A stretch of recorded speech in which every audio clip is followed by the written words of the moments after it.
नमस्कार, आपण पाहत आहे fast news Maharashtra. Fast news Maharashtra मध्ये आपलं सर्वांचं स्वागत। पाहूयात बातमी सविस्तरपणे। जे काही गटमध्ये आले ते आक्षेप आहेत, आपण सर्व पर्यवेक्षक आहेत बीएलओ यांची मदतीने आपण जवळपास सर्व आक्षेप ठीक झाले।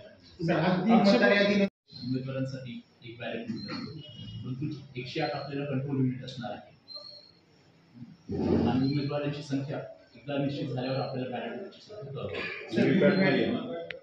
आपल्याला असं झालेलं आहे। त्याच्यासाठी आपण पूर्वनी प्रथम चार्ट आपला ऑलरेडी अपलोड आहे, त्याची जी काही तुम्हाला यादी मिळेल मिळेल। गुलाबी बूथ तक्रार आमच्या निदर्शनास आली नाही। प्रशासनाकडून आपण स्वतः पथक नेमून सध्या शहरात सुरू आहे। आमचे इंजिनियर्स कडून आपण तसंही त्यांच्यावरती निगराणी आचारसंहितेला नोटीस किती काढली असे निर्देश आलेले आहेत की महाराष्ट्रातील बरेच नगरपालिका आणि पंचायतींचे जे काही आहे पूर्वणी यादी त्यांच्याकडे आलेली आहे।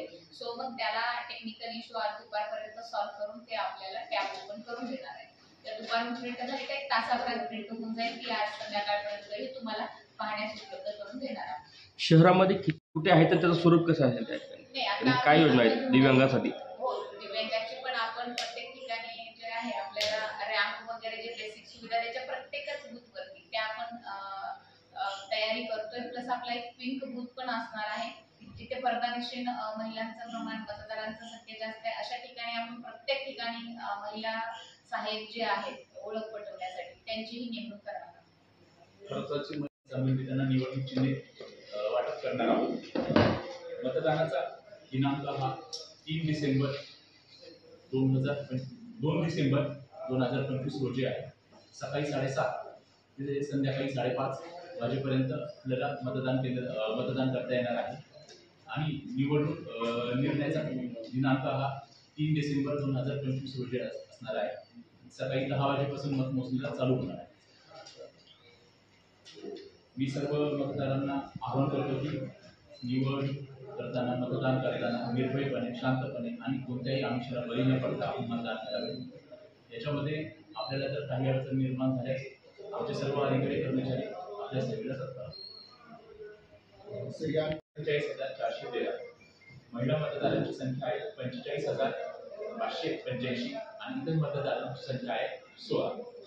यामध्ये आपली एकूण मतदान केंद्रे ही 108 मतदान केंद्रे आहेत। त्या 108 मतदान केंद्रांपैकी 100 मतदान केंद्र असे आहेत की प्रभागातील मतदान केंद्र आहेत आणि 8 केंद्र असे आहेत की त्या प्रभागाच्या बाहेरची मतदान केंद्र आहेत। आपलं नामनिर्देशन दिनांक 10 ते 17 नोव्हेंबर रोजीपर्यंत असणार आहे। कार्यालयीन वेळ दुपारी 3 वाजेपर्यंत नामनिर्देशन पत्र तुम्हाला दाखल करण्यात येतील। नामनिर्देशन पत्र दुपारी 3 वाजेपर्यंत आहे।